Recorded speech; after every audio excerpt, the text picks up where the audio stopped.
Welcome back to Chattery Included, also known as the land where we don't discuss the year-long absence, wherein I posted absolutely nothing. That is my complete bad. Today's talking buddy is Ragamimi. She is a mummy duck that I got several years ago on my honeymoon. She's a little dusty, but I think that's pretty par for the course of a mummy. Okay, so I told an actual lie. I'm definitely going to be explaining the absence, even though my audience is at max, like 30 people on a good day. This channel isn't exactly meant to get popular. I'm not striving to be a content creator or a social media influencer or anything like that. I don't have any delusions of grandeur for those job titles. This channel is more about being a time capsule for me.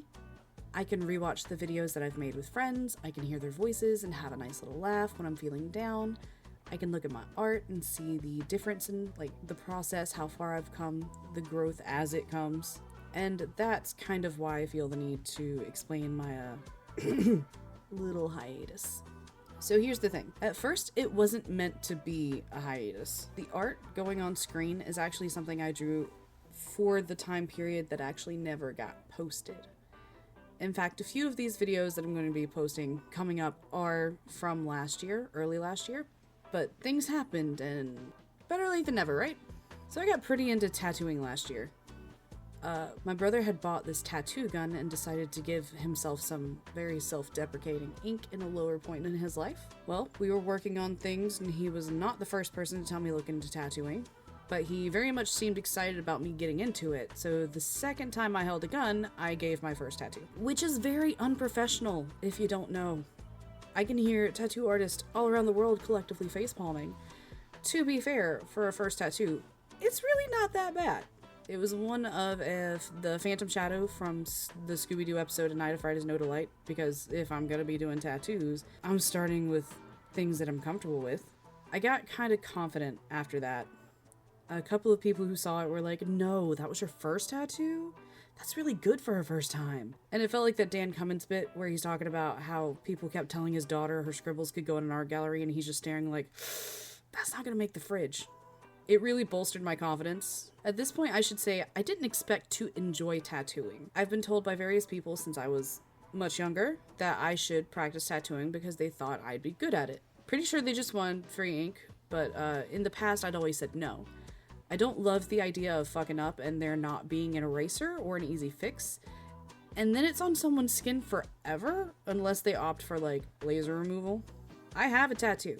I plan to expand it. I have a very deep respect for people who dedicate their lives to this career. I could easily see myself getting very attached to it as a profession. That being said, I am way too inexperienced. I mentioned my brother having this tattoo gun. He had the old style coil gun, which he gave me, plus a couple boxes of needles, tips, inks, pretty much anything I could need. But he'd only purchased 1 or 2 fake skins to practice on for himself. They were pretty full by the time I got them, and the first time I set up the gun, I doodled a flower or something and was like, okay, yeah, this is fine, I understand. If you don't know, you're supposed to practice a ton on fake skins and oranges or grapefruit or whatever before moving on to human flesh. Considering what my brother was working with on his arm, I was confident that I could at least cover those things, and he was more than willing to be the practice fake skin. So I sank several hours of my life into that. But for the first tattoo, he just kept telling me to draw something up and we'll see how it goes from there. And this is actually something that I doodled up as a joke to cover all the self-deprecating shit on his arm. It's just a cute little otter, but I was still very much thinking Lisa Frank. He did not think it was nearly as funny as I did. Anyways, so I did a couple of tattoos for him, and I planned to do more. I started lining a sleeve on his arm, but then we had a little falling out, which leads me to my next point of interest. I started my mental health journey last year. I've always struggled with anxiety, intrusive thoughts, and most recently some pretty wild depression.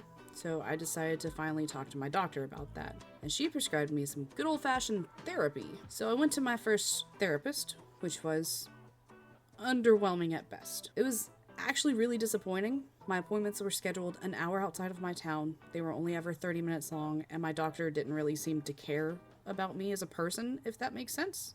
On the paperwork, which was always in front of him and he always asked questions from, I wrote down my preferred gender identity as it was asked. I took this to mean that this was a gender inclusive safe space. I didn't realize he was going to be trying to enact gender roles on me, which was yuck at best. I went to about 4 or 5 appointments, each a month apart, and they were all the exact same.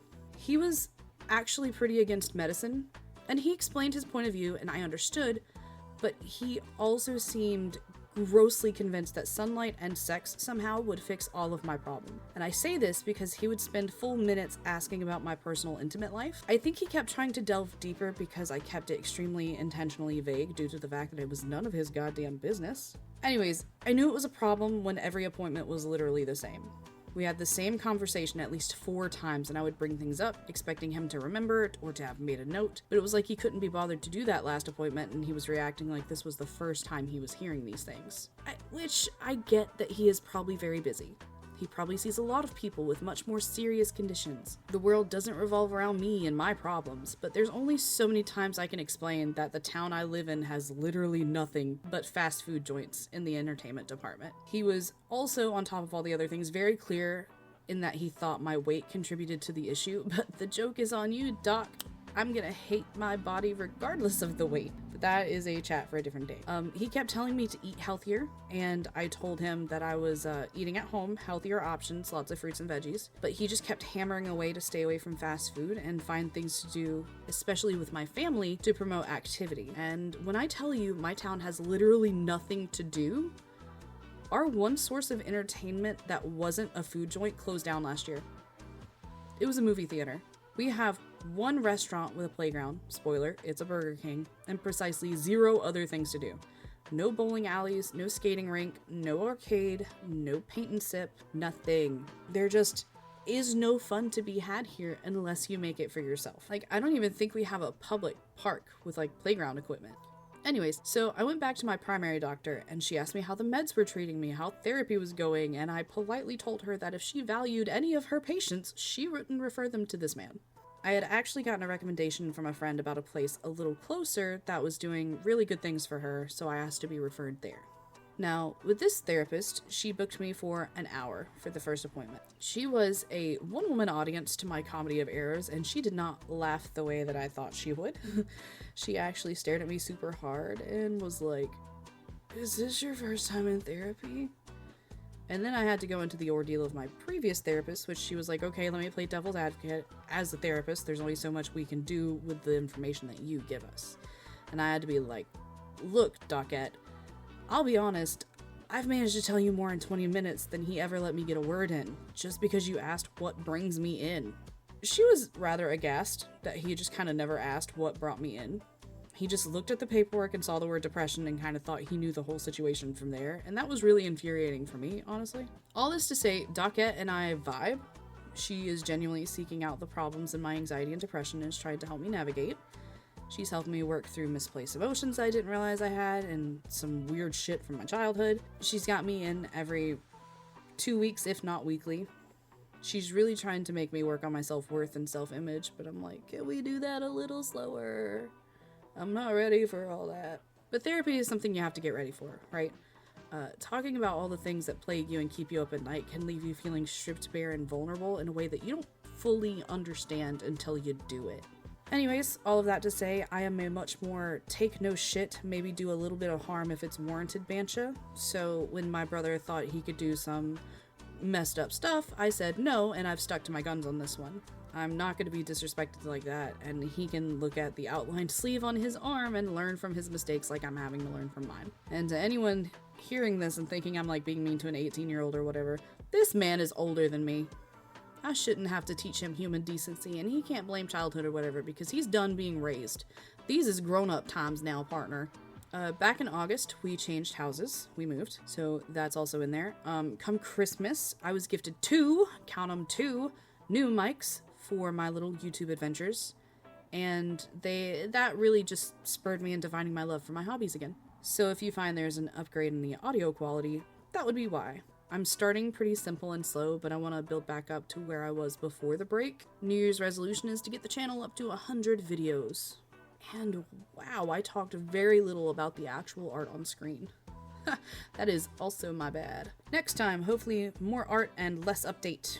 Thanks, as always, for joining me on a rambling and not so action-packed art adventure. Make sure to check out the channel for more videos, not quite like this, but still fun, I hope. Don't forget to give the video a thumbs up if you enjoyed it, and subscribe if you want to join me on future escapades. Okay, bye!